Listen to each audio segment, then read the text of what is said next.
Hey everyone, this is Nicole. So, we had a little bit of trouble recording our audio for this interview. Specifically, my Audacity recording was not picking me up at first. It was lagging and skipping pieces of what I was saying, and it was not lining up timestamp with everyone else. So because of that, I have actually gone back and re-recorded the pieces that were missing.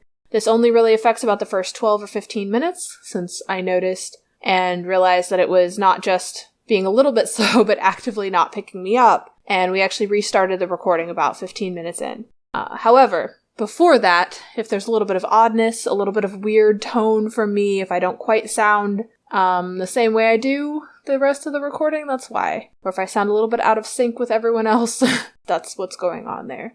That being said, please enjoy our interview with Aurora Lee Thornton. And I'm Robin. And today on Books That Burn, we have a guest. Please introduce yourself. Hi, I'm Aurora. I'm non-binary and I use ze, them, zir pronouns. Excellent. And we have you here today because you're an author who has written... All or None. Excellent. Can you tell us a little bit more, just a brief thing about All or None as a book and Star Stories as a series? All right. So All or None is the story of Roy and Callow. Roy is a very uniquely powerful mage. He's the only mage alive that can use all 5 kinds of magic. And Callow is his soulmate, who is a reluctant assassin, who is also magic-proof.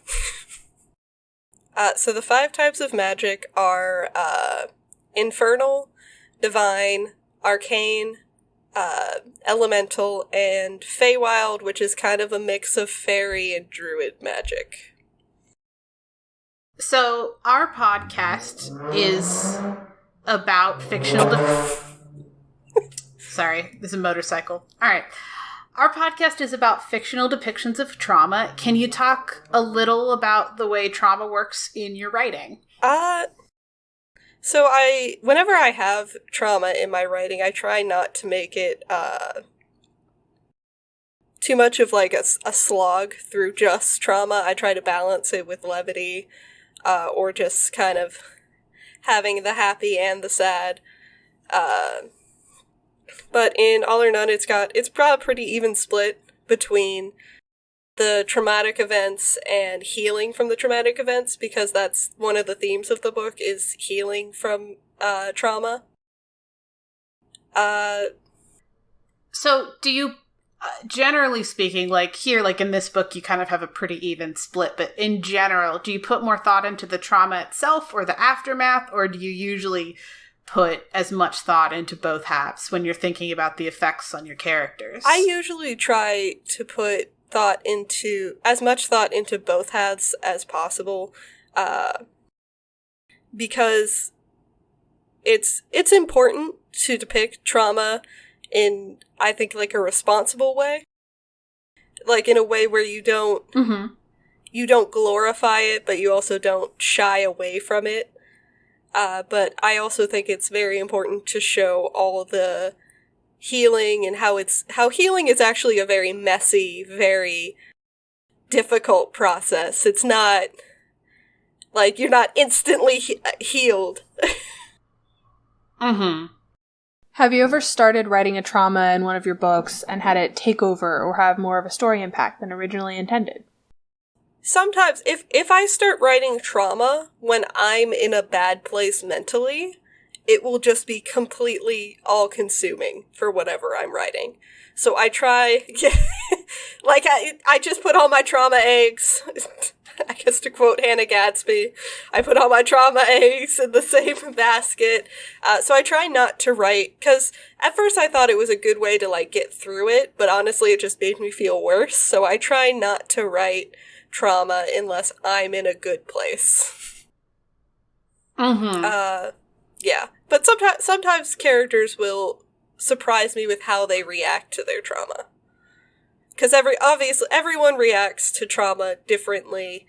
It looks different for everyone, even if it's the same trauma, and I try not to do any monolithic experiences based on trauma.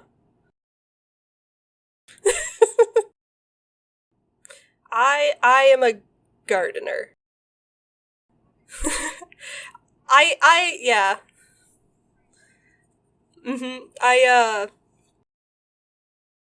I used to be just a pure, pantser. But what would happen was I'd have thought of, like, some major events that would happen, and it would take me so long to get to them that I would forget where I was going. So what I started Oh no. So what I started doing was doing just very basic outlines of, okay, this is what's going to happen, and it's just like the major event that happens per chapter or whatever. That didn't happen in this story, but that's what I usually do. Yeah. But yeah, sometimes major things don't always change. They sometimes do, but my characters are really loud and annoying, so they usually just do what they want. So then, kind of following up on the last question about, like, how you're saying your characters will surprise you, like, with the reactions. Like, how do you decide what the character's reaction to a traumatic event is going to be while you're writing them? Or do you decide? I don't decide. I start writing and I see where it goes. Okay. One of the little joys for me of following author Twitter has been seeing the term pantser and then figuring out what it meant. Yeah, just hanging on by the seat of your pants. That's it. Yeah. For anyone listening who doesn't know what a pantser is. Yeah. So you have a lot of characters in your books. And those characters have, like, different facets of what makes them who they are. So, talking about queerness as one of those facets, like, do you tend to write characters, like, with a specific orientation? Do you stick to depictions of queerness that match bits of your identity? Like, how do you approach making characters queer or not? They tell me. Eventually. I didn't realize Calla was Demi until after I'd written the book. Oh, okay. I knew Roy was... I was just kind of thinking, like, well, I know Roy's a pansexual disaster, but, I guess Calla's Demi.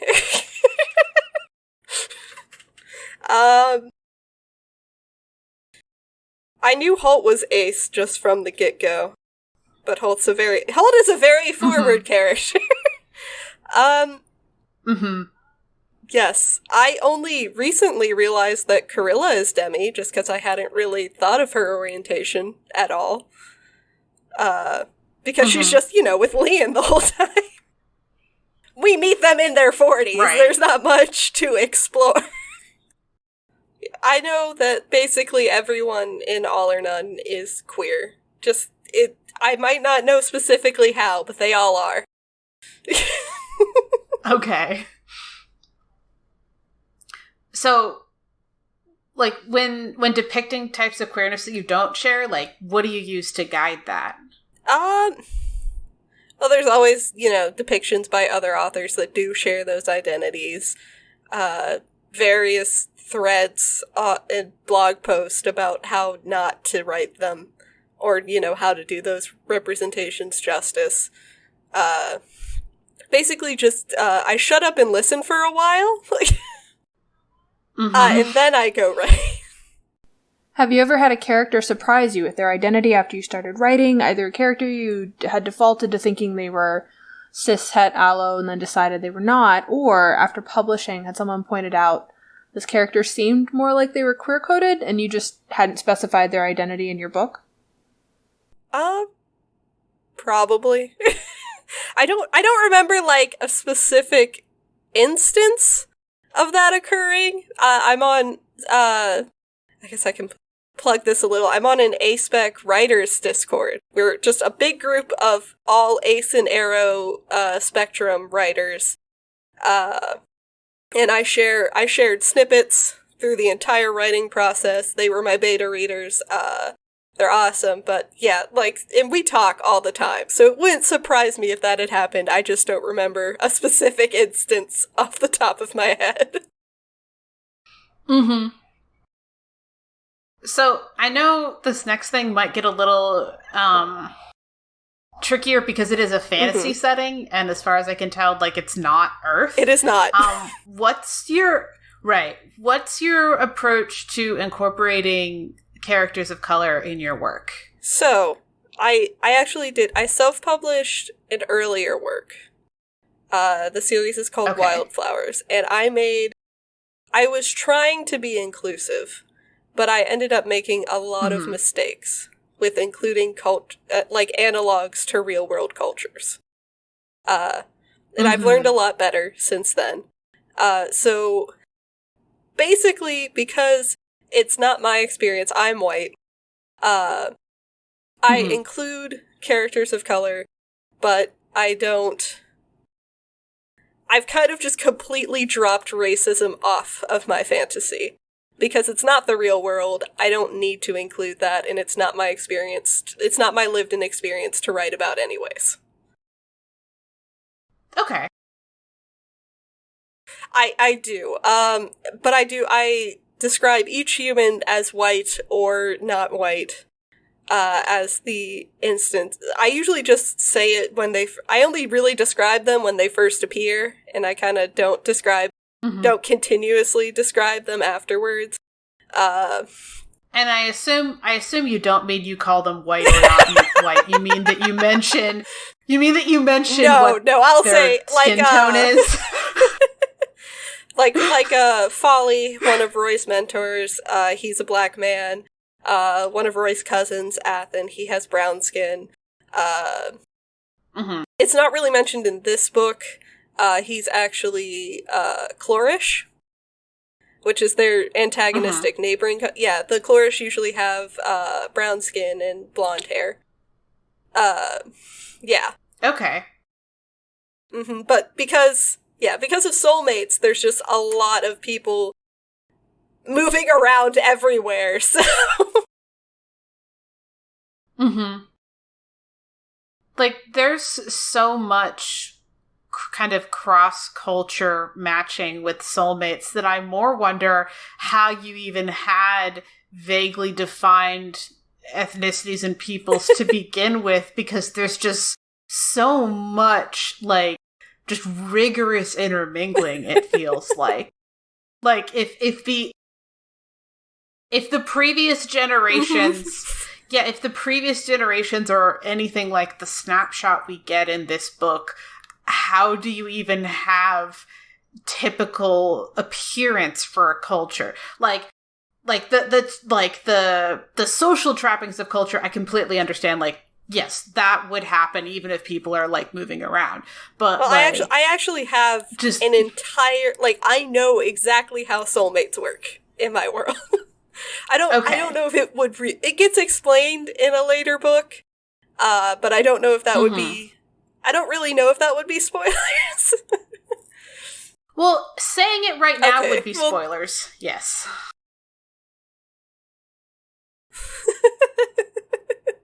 Oh, good.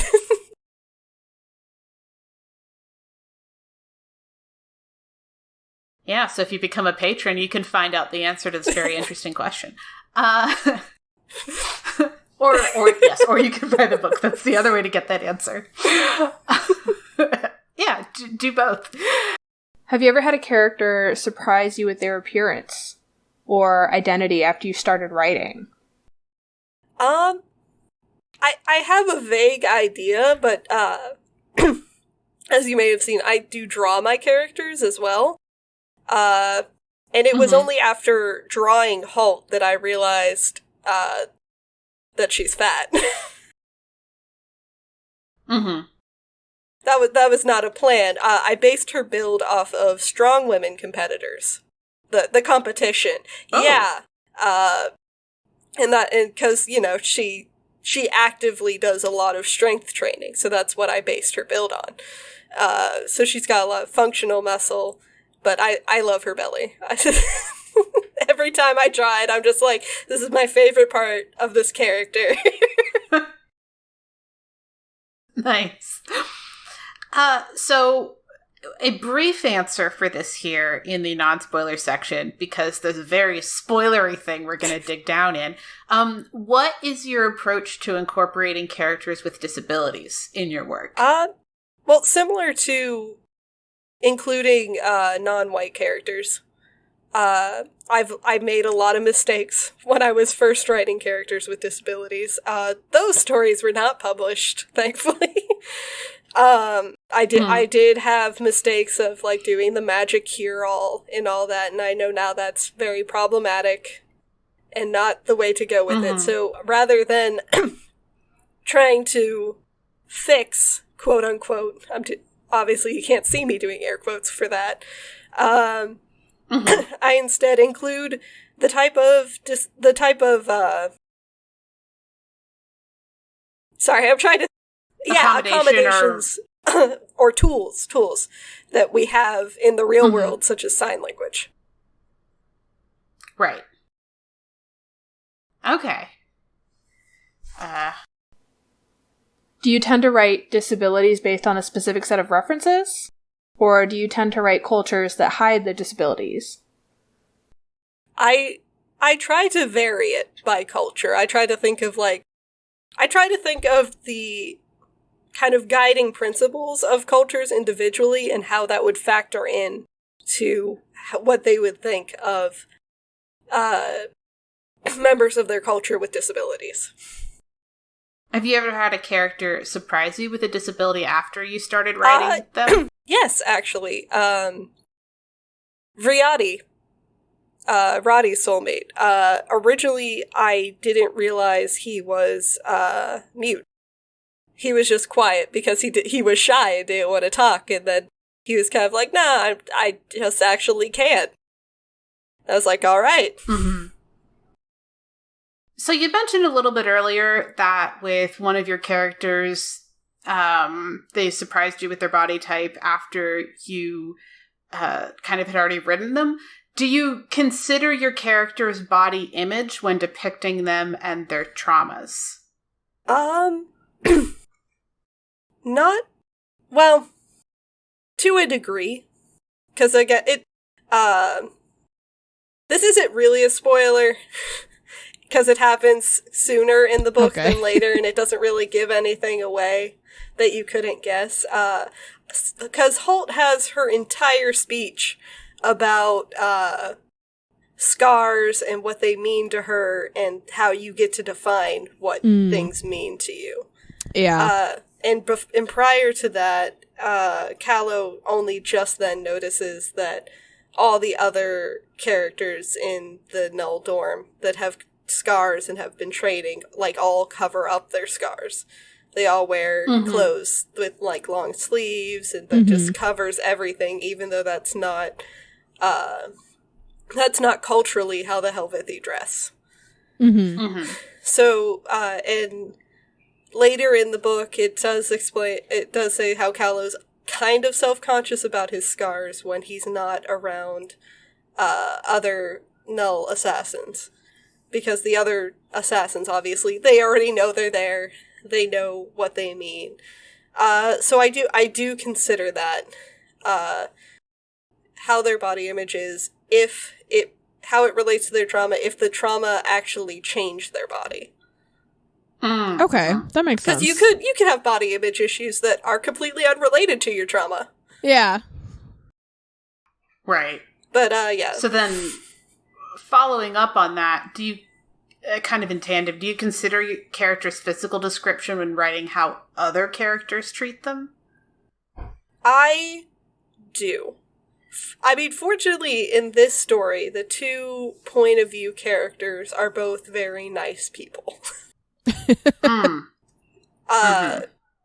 Like, I weave little things in, like, for Roy's point of view, he's pretty much Roy a lot. But when it's Callow's point of view, for the longest time, it's Roriora. It's not Roy, it's Roriora, just for a really long time. Even as Roy calls himself Roy, even as other characters are calling him Roy, Callow still thinks of him as Roriora. Okay. Yeah, so, the way I've said it before. it becomes more of a running joke in later books. Callow is not observant. Callow's kind of Callow's a bit like me. I appreciate that that's canon, though, and that it's not just a thing that happened. Callow's a reliable narrator. He's just not good at details. Okay. Mm-hmm. Like, you wouldn't know from Callow, Dret has freckles and blonde hair, because that's... and that's, like, that's a thing that's usual for coastal Helvethi, but not inland Helvethi. Can I just say, I would like... I have no clue if you would ever want to write this. I would love to read just, like, a tourist's guide to your culture. I actually like, that would be very interesting. No, like, on my website I actually do have little things about the different cultures. I mean, it's still a work in the progress, but the Helvethi are up there. I'm just picturing, like, specifically, do you know what kind of language I mean? Like if you were going to be like an actual tourist. Yes, like an actual tourist like a tourist book parody would be very, very funny. That actually sounds great. I have flirted in my own head with the idea of, like, a lore book style. Oh, thing. yes, please. But like a tourist guide lore book style. That would maybe be great. You've given me the idea, at least. I would read it and buy it. Just please, if it ever exists, please let us know. Yeah, definitely let us know. I'll do that. I'll let you know. All right. So, next is kind of this one, we might need to revisit this for spoilers, but. Okay. What parts of your own identities do you see kind of making their way into the books? More than you intend. I did not actually think about how similar Callow and I are. Wonderful. I didn't originally intend for him to become a writer, but then I was like, wait, this just makes sense. Like, of course he is. Of course he would be a writer. Of course we are. Of course we are a writer. He goes to, like, the fact that once he, I don't consider it a spoiler that this book has a happy ending, because that's just how I roll. When he gets to Portugalia and he's going to writer cafes, like, of course he'd start writing. Mm-hmm. That's just a natural progression of, like, a reader who's fascinated. But Callow doesn't write the same way I write. Callow writes fluffy romances. All right. Because he just likes writing people having a cute time. He's his own he's his own independent character. He is. He doesn't need a writer. I have thought about maybe trying to write his books, but at the same time I'm like, man. They'd really just be novellas. They'd be short. Yeah. But Aurora is Roy is interesting because, one, he was named for me. Okay. Oh, that makes sense. I was telling you guys about this before the start of the interview, but originally there was only supposed to be one book, and it was the second book. And when I made Roy, he was there to assist with expositing in an interesting way. The second book actually gets a lot more into magical theory, if you were more interested in how the magic works. I'm very interested in that. Yeah, one of the characters, she's not a mage, but she's fascinated by magic, so she studies it. So she ends up bringing more lore when it comes to magic. But so sometimes when I have characters that I don't think are going to be a big part of the story, and I just need a throwaway name, I take the syllables of my name and I rearrange them and maybe add a little flair and I smash them together. I mean, that's great because Roy is your author avatar. That's really fun. Yeah, and I also realized later that he has ADHD, like me. He also has dyslexia. Okay. I don't have dyslexia, but Roy does. Which is why he's so bad at book learning. Oh no. He can't focus. I get it. Yeah. I understand. His love of the theater, I share. Him just waxing poetic about the theater. People make fun of him more for that later, in later books.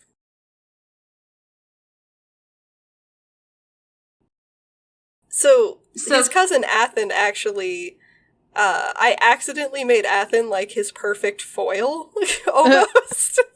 Oh my gosh. Someone else pointed out that the two of them are the two extremes of my personality. Oh, and I was not okay for a minute. Oh no. Like, oh no, I've split myself in two. Like, when I realized they were right, I think I straight up dissociated for a minute. But then I accepted it and I moved on, so... So, what you need at some point, just hear me out. You know the way that, like, Haku says hello. You know the way that, like, circle pie chart, or not pie chart, what are the graphs that overlap? Venn diagrams? Venn diagrams have basically become their own meme at this point. You're not wrong. You just need at some point to have a Venn diagram of, like, Roy on one side, Athen on the other side, and you're the middle, and just label traits. Just label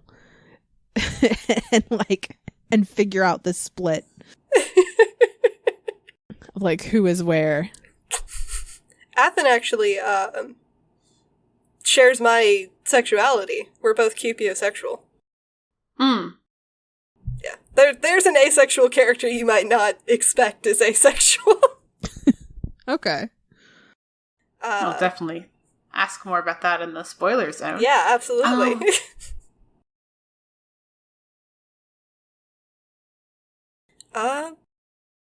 Trying to find the next thing.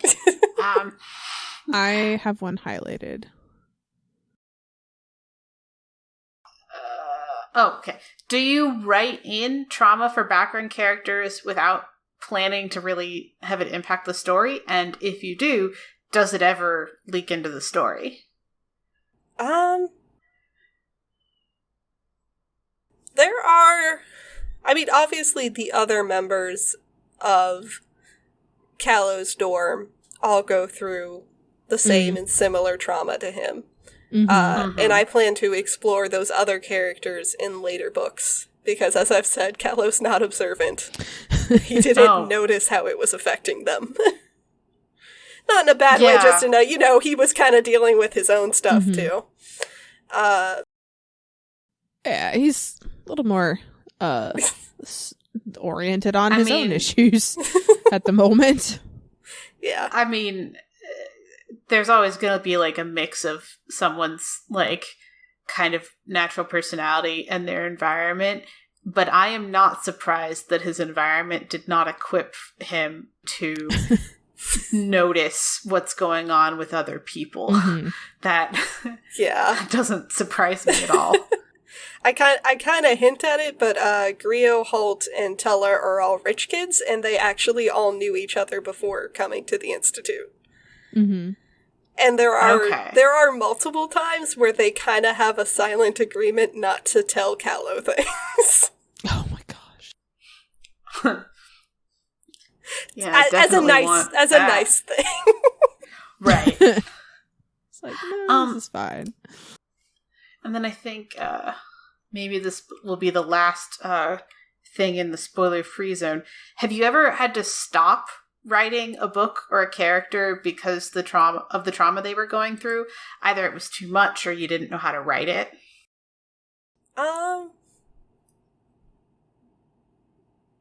I think there's a lot of books I've put on hold until I've figured things out more. But Okay. I've never... there is one story that I'm never going to come back to, because it's one I wrote when I was in a bad place, and it's just, like, way too dark, and I'm not going to revisit it ever. But for the most part, no. I've not stopped writing them entirely so much as put them on hold until I've got a better, more mature grasp of what I'm trying to write and what I'm trying to say with what I'm writing. For any of the ones you've then come back to, what was the longest gap between when you kind of put it on hold and when you revisited it? I wish I had an answer for that. Okay. I think I have over 100 whips. Oh. Yeah. It's a little, sometimes I literally just, sorry, I hit my microphone. I just have an idea and I'll just write some notes and I'm like, all right, when I'm ready, I'll go write this story. And I just write the notes so I don't forget the story idea. Or I'll just like write an intro or something. Yeah. For anyone who doesn't know, a whip is a work in progress. Yes. Yeah. Okay. So does that mean that Do you like ever putting go things back on hold through them? Yes. Okay. Whenever I start having like writer's block or something, I'll kind of like peruse my past unfinished works to see if there's anything that I want to pick up again. Okay. Cool. Well, you're doing better than me with my art. That's only kind of a joke. I understand the art side too. My problem is I can never leave anything unfinished. Oh. 100 is so many. I'm sitting here I thinking know. about... I've been writing since kindergarten. My grandmother saved. I made a picture book about a surprise party. And I stapled it together. And my grandmother saved it. I hope that's framed someday. My immediate touchstone for like how many books that would be if you were actually able to like publish all of them is that, okay, Animorphs is like 62 books. And it's more than that. Yeah. That is fair. Because how many Goosebumps books are there? Like 30, I think. I don't remember. I didn't read Goosebumps. I read like 2 of them. I read Sideways School instead of Goosebumps. Sideways School was good. I read a couple of Goosebumps, but I stopped because I thought that the story was going to continue in the next book, and I got upset that it didn't because I had never encountered books that were like that before. And I didn't know what to do with a cliffhanger that doesn't get resolved. Yeah, no, I think that's why I didn't get into more than a couple Goosebumps, because I was just like, no, I want to know how it actually ends. Yeah. I was like, this is really interesting. What are they going to do next? What do you mean they're not going to do anything next? So I think leaving on the idea that Goosebumps is not good at aftercare is perhaps the best way to then transition. leave this zone. Okay. So don't stop your recording this time. Okay. We're going to write down the timestamp of when we switch over, because usually we like to have them all the same recording, except my computer did things. So it's like 16:15. 16:10. Okay. Yeah. We're just going to notate for me. I don't know if you've been interviewed about your books before. Are there any questions that you really would like to get asked because you know you have a thing you want to talk about? Yes. I have not been interviewed for my books before. And honestly, I just like talking about literally anything, so I don't have any particular questions in mind. Wonderful. Okay. I have some soulmate questions. Okay. Yeah. So we'll probably just talk a whole bunch about the book once we're in the spoiler zone. Yeah, okay. That'll be a little easier to do. Because we covered a whole bunch of concepts, but yeah. So, getting into our outro wrap-up, what is your favorite non-traumatic thing in any of your books? Honestly, I think my favorite part of All or None is Roy and Callow stargazing. Ooh. It Yeah. was a great seed to show both like how far they'd come and where they were kind of headed in their relationship. And like I always love how just emotionally available Callow is. That's the term me and my writing group have decided for how Callow is that he's there. He's ready. He's not embarrassed or ashamed of his emotions. He's got them. He'll tell you about them. And it's great because all of his partners need him to be the communicator. Yeah, I was gonna say that is very helpful for the people that he's in relationships with. His partners are not good communicators. No. No, not at all. But also the letters. Oh, okay. I got mad because they made me cry when I was writing them. Oh. I was like, this happened like 5 chapters ago. Or I should say 5 parts ago. Are you kidding me? I'm crying about this again. Alright, so as we kind of pull this to a close, do you have a favorite book written by someone else? And if so, what makes it your favorite? It's not so much a book as a series. I'd say the Protector of the Small series by Tamora Pierce. And cool. I loved it because I just really, really related to Kel and like how she sees the world and how she handles everything. And then I later learned that Kel is Arrow Ace. Like she was intentionally written that way, and I was like, oh, this makes so much sense.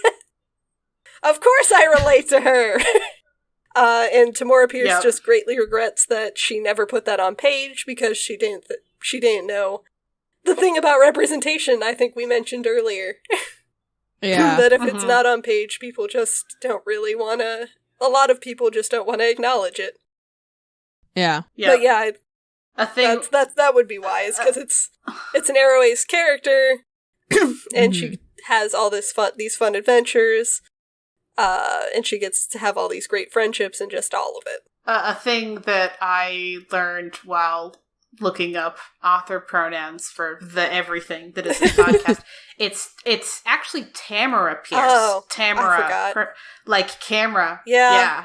I've seen that before, and I just completely forget every time. It is in my head because I'm like, must pronounce everyone's name correctly. Also pronouns. Remember all the things. You can't forget ever. For anyone else who also read her books and never heard her say her name. Yeah, it's Tamara. But yup. Apparently, according to a hospital typo, right? I think was what you said before. Yeah. Yeah, someone had a typo. But yep.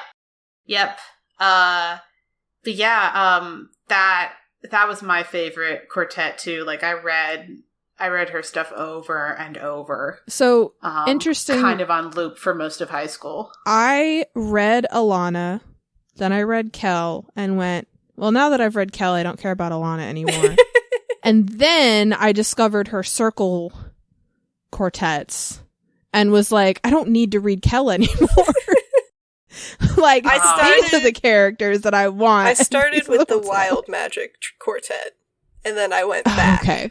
And I was like, oh, you can really see how she improved from Alana to her more recent books. I've read most of the older Turtle books. And I own the new ones. I just haven't read them yet. I have read all of the Turtle universe, and I am keeping up with Numaire's story, which I'm very excited for. It's going well. One thing I do appreciate is that Yeah, like she's an author where it seems like she's consistently working to get better, Mhm. but without retconning other stuff that she already messed up, if that makes sense. Yeah, like I know there's some things that people have talked about in the Alana series that are questionable at best. And she's actually said, if I was going to rewrite it, I wouldn't have written it that way. Yeah, exactly. Like she's definitely not pretending she didn't, but she's also like acknowledging it was problematic. Yeah, and growing and doing better. Which is great. It's really good. Do you have any queer authors and or authors of color whose work you'd like to shout out? I forgot the name of the author. A queer book that I read a bit ago that I have the sequel. I haven't finished the sequel yet. Of Fire in the Stars by Audrey Coulthurst. Okay. It's a YA book. It has a woman-woman couple. It's just really great. I really should read the sequel because I was very much looking forward to it. But that was eventually. Just that. I haven't been reading as much recently with all that's going on. Yeah, that's fair. So, and finally, where can we find you if anyone wants to come check out your works in general? Well, I'm pretty active on my Twitter account. Handles Aurora_T_books.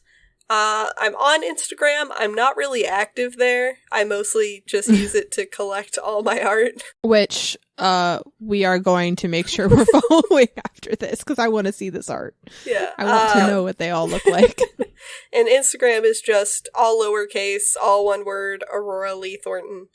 I use my middle name because when I first was going to self-publish my first book, I saw there was another Aurora Thornton that was already an author that was already published. So I was like, I'll just throw my middle name up so people aren't confused. Makes sense. And then I'm on Facebook. My page is Aurora Lee Thornton Books. And I have a website, which is www.auroraleethorntonbooks.com. And yeah, I think that's about it. Okay. I'm on all the social medias. I'm most active on Twitter. Excellent.